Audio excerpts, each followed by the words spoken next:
Welcome back to Sahasaranagathi. Sahasaranagathi சேனலில் மீண்டும் உங்களை வரவேற்கின்றோம். இப்போ நம்ம ரோட்டில் நடந்து போயிட்டே இருக்கோம். யாரோ ஒருத்தர் நம்மளுக்கு நேர வரவாக்கவே வந்துட்டோம்னா என்ன பண்ணுவோம்? ஃபஸ்ட்டு சிரிப்போம் இல்லையா? மற்றவரோட தப்பை பார்த்து சிரிக்கிறதே நம்மளுக்கு பழக்கமாகிடுது. ஆனால் ஆச்சாரியர்கள்லாம் அப்படி இல்லை. சாதாரண மனுஷாளுக்கும் ஆச்சாரியர்களுக்கும் என்ன ஒரு வேறுபாடு இருக்குது பற்றில? ஆச்சாரியர்லாம் தன்னோட போகிற வழியில் ஏதாவது ஒரு தப்பு பண்ணுறவா இருந்தாள்லாம் அவளை பற்றி அவள் மேலே வாத்சல்யமாக அவளோட உரிமை எடுத்துட்டு அவளுக்கு எது ரைட்டுங்கிறத சொல்லி கொடுத்து அவளுக்கு வேணுங்கிற முக்திக்கு வழி என்னங்கிறத மட்டும்தான் சொல்லி கொடுப்பாள். இந்த காலத்து மாதிரி அப்போல்லாம் யூடியூப்போ இல்லை கூகுளோ இல்லை வாட்ஸ்அப்பு அந்த மாதிரி எந்த ஒரு மீடியாவும் கிடையாது இல்லையா? அப்போ என்னென்னா வாயால் கான்ட்ரிபியூட் பண்ணுறது நாம சங்கீர்த்தனம்னு சொல்லுவோம். இந்த நாம சங்கீர்த்தனம் மட்டும்தான் உனக்கு கடைசி வழிக்கு வரும் அப்படிங்கிறதுக்காக பஜகோவிந்தம் அப்படிங்கிறது நம்ம சொல்லிகிட்டு இருப்போம். ஒருத்தர் ராத்திரி 10 மணிக்கு ஃபோன் பண்ணி ஒரு லேடி கேட்டாங்க, என்ன எல்லா மெசேஜ்லேயும் கீழே பஜகோவிந்தம்னு அந்த டயத்தில் நீங்கள் படிக்கிற இல்லையா, அதுவே ஒரு புண்ணியம் தானே. பெருமாள் பேரை கேட்கறது புண்ணியம், படிக்கிறது புண்ணியம், நினைக்கிறது புண்ணியம், சொல்கிறது புண்ணியம், பாடுறதும் புண்ணியம். ஆதி சங்கராச்சாரியர் தன்னுடைய ஸ்டூடெண்ட்ஸ் அழிச்சுண்டு பனாரஸ் அப்படிங்கிற காஷியில் போயின்னு இருக்கிறச்சே ஒரு வயசானவர் கஷ்டப்பட்டு சம்ஸ்கிருதம் கற்றுன்னு இருந்திருக்கார். அப்போ அவருக்கு இருக்கிற நாள் கொஞ்ச நாள் அப்படிங்கிறது சங்கரருக்கு தெரிய வந்தது. இந்த ரியல் லைஃப் எக்ஸாம்பிள் ஒன்று சொல்லணுன்னா, இப்போ கிரிக்கெட்டில் 2 பேர் தான் பேட்ஸ்மேன் இருக்கிற ஃபீல்டில். அப்போ ஒரு பெரிய நம்பர் ஆஃப் ரன்ஸ் ஜாஸ்தி சேஸ் பண்ணணும்னு இருக்கிறச்சே ஒவ்வொரு நோபாலும் ஒவ்வொரு வைடும் ஒவ்வொரு எக்ஸ்ட்ராவும் அவளுக்கு ஒரு போனஸ் இல்லையா? அந்த மாதிரி நம்மளுக்கு ஒவ்வொரு நாளும் ஒவ்வொரு நிமிஷமும் நம்ம மூச்சோடு இருக்கிறது பெருமாளால் தான் அப்படிங்கிறச்சே அவன் நாமம் சொல்கிறதுல தான் நம்மளுக்கு கடைசி வழிக்கு நல்லது அப்படின்னு சொல்லியிருக்கார். அவர் காம்போஸ் பண்ண பஜகோவிந்தத்துலேருந்து ஒரு 10 வரிகள் எடுத்து அதோட மீனிங் கொடுத்துருக்கோம். தொடர்ந்து பாருங்கள்.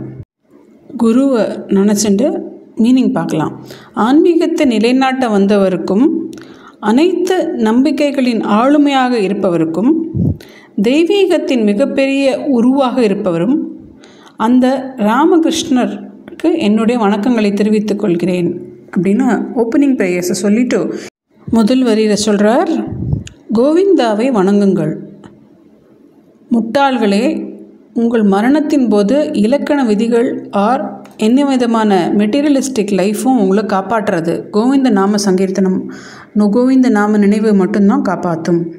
2வதுல சொல்கிறார், அட முட்டாளே, செல்வத்தை குவிக்கும் உங்கள் தாகத்தை விட்டு விடுங்கள். உங்கள் மனதை உண்மையான எண்ணங்களுக்கு அர்ப்பணியுங்கள். கடந்த காலத்தில் செய்த செயல்களின் மூலம் திருப்தி அடையுங்கள். ஒரு மனிதன் தகுதியுடையவனாகவும் அவனது குடும்பத்தை ஆதரிக்கவும் முடியும் வரை அவனை சுற்றியுள்ளவர்கள் காட்டும் பாசத்தை கவனியுங்கள். ஆனால் அவனே வயது மூப்பின் காரணமாக உடல் நடுங்கும் போது அவருடைய ஒரு வார்த்தை கூட பேசுவதற்கு வீட்டில் யாரும் இல்லை. எல்லோரும் ஒரு தடவை காசு போயிட்டு வரணும். இது அவர் சொல்கிறது இல்லை, நான் சொல்கிறது. ஏன்னா அங்கே போய் பார்த்தா தான் தெரியும் கடைசி காலத்தில் எந்தெந்த மாதிரி கஷ்டப்படுறவாள்லாம் இருக்கான்னு, நம்மள எந்த பிளெஸ்ஸிங்கில் இருக்கோன்னு தெரியும். இப்போ நம்ம 3வது முடிச்சிட்டோம், 4வதுக்கு போகிறோம். செல்வம், நண்பர்கள் மற்றும் இளமையை பற்றி பெருமை கொள்ளாதீர்கள். இவை ஒவ்வொன்றும் ஒரு நிமிடத்தில் அழிந்துவிடும். மாயா உலகத்தின் மாயையிலிருந்து விடுபட்டு காலமற்ற சக்தியை அடையுங்கள். 5வது வரியில், உங்கள் வசிப்பிடத்தை கோவிலிலோ அல்லது மரத்தடியிலோ எடுத்துக்கொண்டு ஆடைக்கு மான் தோலை அணிந்து பூமியை படுக்கையாக கொண்டு தூங்குங்கள். எல்லா பற்றுகளையும் துறந்து எல்லா சுகங்களையும் துறந்து விடுங்கள். அத்தகைய வைராக்கியத்தால் ஆசீர்வதிக்கப்பட்டவர்கள் திருப்தி அடையாமல் இருக்க முடியுமா? இந்த 6வது வரி எனக்கு ரொம்ப பிடிச்ச வரி. ஒரு மனிதன் கீதையிலிருந்து சிறிதளவு படிக்க வேண்டும். கங்கையிலிருந்து ஒரு சொட்டு தண்ணீரை குடித்து ஒரு முறை முராரியை கோவிந்தாவை வணங்க வேண்டும். எப்பொழுது அவனுக்கு யமனுடன் எந்த வித சச்சரவும் இருக்காது. 7வது வரி ரொம்ப இம்பார்ட்டண்ட்டானது. பிறப்பு, இறப்பு, மூப்பு, வியாதி, மீண்டும் மீண்டும் பிறப்பு, இறப்பு, பிறப்பு, தாயின் வயிற்றிலிருந்து இருக்க எல்லையற்ற சம்சார பெருங்கடலை கடப்பது உண்மையில் கஷ்டம்தான். ஓ முராரி, உமது இரக்கத்தின் மூலம் என்னை மீட்டருளும். 8வது வரியில், கீதையிலிருந்து தவறாமல் பாராயணம் செய்து உங்கள் இதயத்தில் விஷ்ணுவை தியானியுங்கள். அவருடைய 1000 மகிமைகளையும் பாடுங்கள். உன்னதமானவர்களுடனும் பரிசுத்தமானவர்களுடன் இருப்பதில் மகிழ்ச்சி அடைக. உனது செல்வத்தை ஏழை எளியோர்களுக்கு பங்கிட்டு கொடு. 9வது வரியில் செல்வம் என்பது நல்லது அல்ல, உண்மையில் அதில் மகிழ்ச்சி இல்லை, எல்லா நேரங்களிலும் இவ்வாறு பிரதிபலிக்கவும். ஒரு பணக்காரன் தன் மகனுக்கு கூட பயப்படுகிறான். இதில் 10வது வரி, குருவின் தாமரை மலர் பாதங்களை சரணடையுங்கள், நீங்கள் விரைவில் சம்சாரத்திலிருந்து விடுபடுவீர்கள். ஒழுக்கமான புலன்கள் மற்றும் கட்டுப்படுத்தப்பட்ட மனம் மூலம் நீங்கள் உங்கள் இதயத்தின் உள்ளார்ந்த இறைவனை அனுபவிப்பீர்கள்.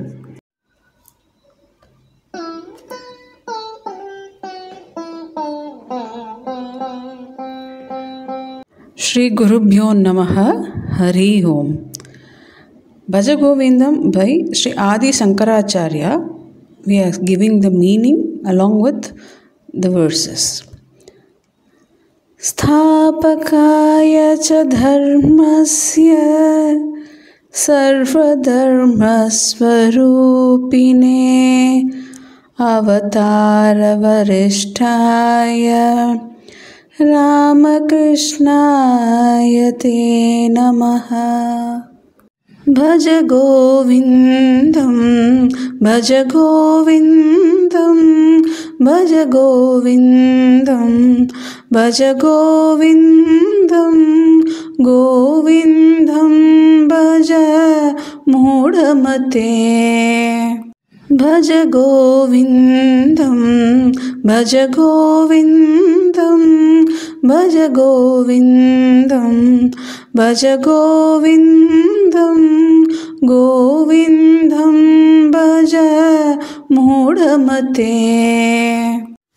Samprapte sannihite kale, samprapte sannihite kale, nahi nahi rakshati dukran karane, nahi nahi rakshati dukran karane. Bhaj Govindam, Bhaj Govindam, Bhaj Govindam, Bhaj Govindam, Govindam Bhaj Mudamate. Mudajahi dhanagamadrishna, Mudajahi dhanagamadrishna, Kuru sadbuddhim manasi vitrishna, Kuru sadbuddhim manasi vitrishna. Yallabhase nija karmopatam, Yallabhase nija karmopatam, pittam tena vinodaya chittam. Bhaj Govindam, Bhaj Govindam, Bhaj Govindam, Bhaj Govindam, Govindam Bhaj Mudamate. Yavad vittoparjana shaktah stavan nija parivaro raktah. Yavad vittoparjana shaktah stavan nija parivaro raktah. Paschajivati jarjara dehe, Paschajivati jarjara dehe, Vartam kopi na pruchati gehe, Vartam kopi na pruchati gehe. Bhaj Govindam, Bhaj Govindam, Bhaj Govindam, Bhaj Govindam, Govindam Bhaj Mudamate. Makuru dhana jana yauvana garvam, harati nimeshat kalar sarvam. मा कुरु धनजन यौवनगर्वं हरति निमेषात् कालसर्वं मायामयमिदम्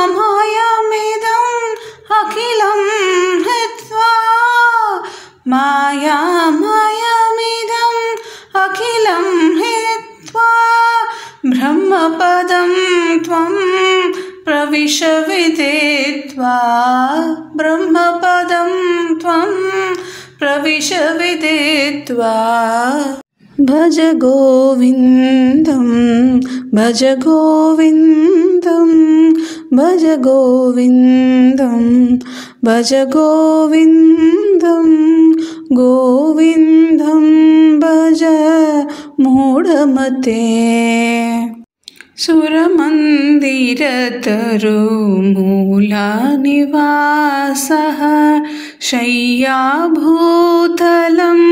अजिनं वासः सुरमन्दिरतरुमूलानिवासः शय्याभूतलम् अजिनं वासः सर्वपरिग्रह भोगत्यागः सर्वपरिग्रह भोगत्यागः कस्य सुखं न करोति विरागः कस्य सुखं न करोति विरागः भज गोविन्दं भज गोविन्दं भज गोविन्दं भज गोविन्दं गोविन्दं भज मूढमते भगवद्गीता किञ्चिदधीता भगवद्गीता किञ्चिदधीता गङ्गाजललवकणिका पीता गङ्गाजललवकणिका पीता भगवद्गीता किञ्चिदधीता गङ्गाजललवकणिका पीता सकृदपीयेन मुरारी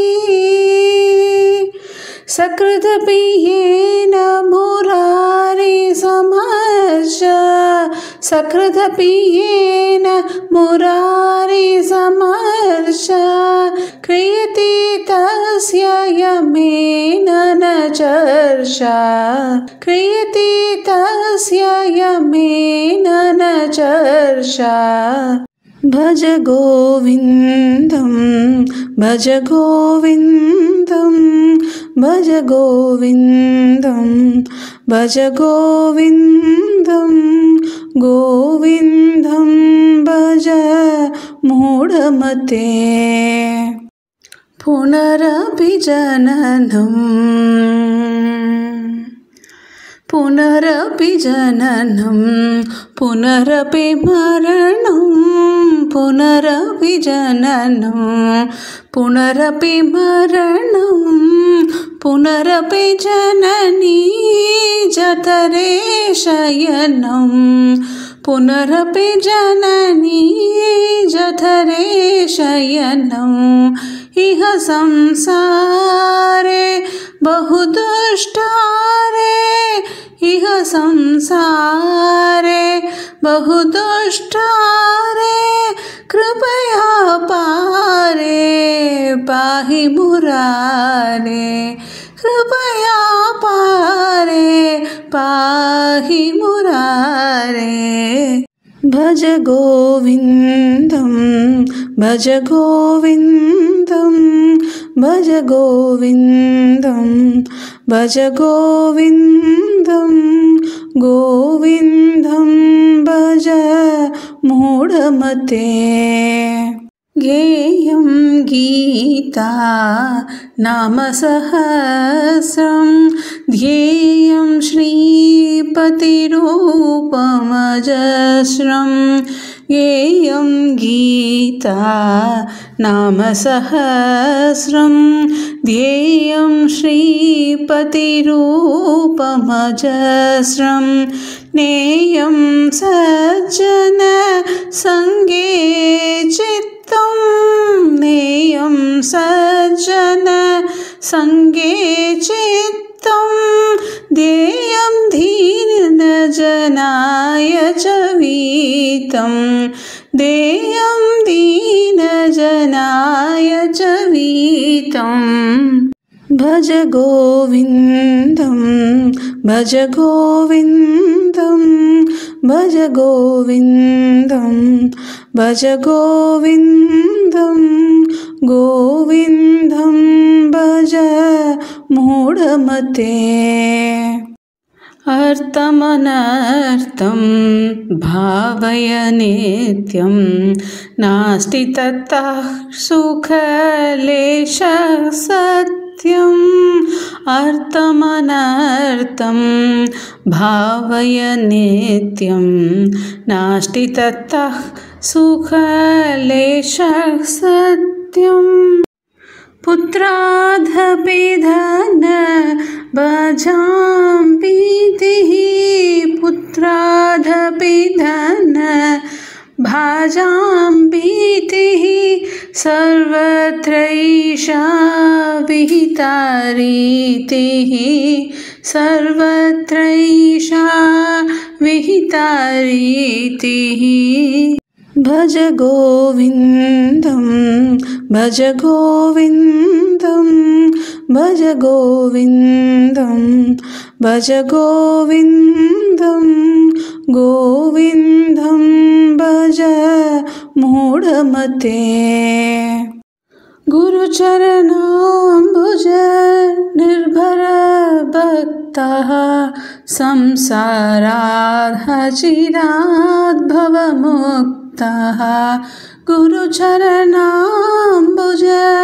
निर्भर भक्तः संसारात् अचिरात् भवमुक्तः सेन्द्रियमानस नियमादेवं सेन्द्रियमानस नियमादेवं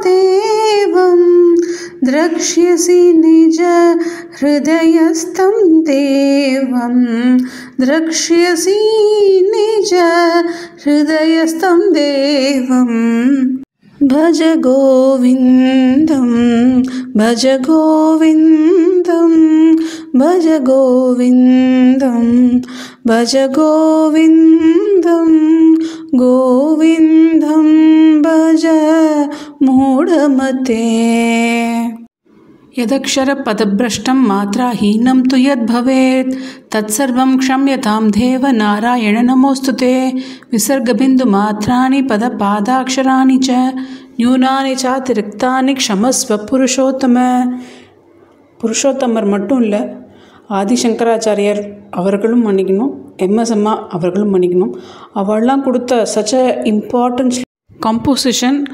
அதில் என்ன மீனிங் இருக்குதுன்னு தெரிஞ்சதுக்கப்புறம் I cannot stop trying this and taking a risk.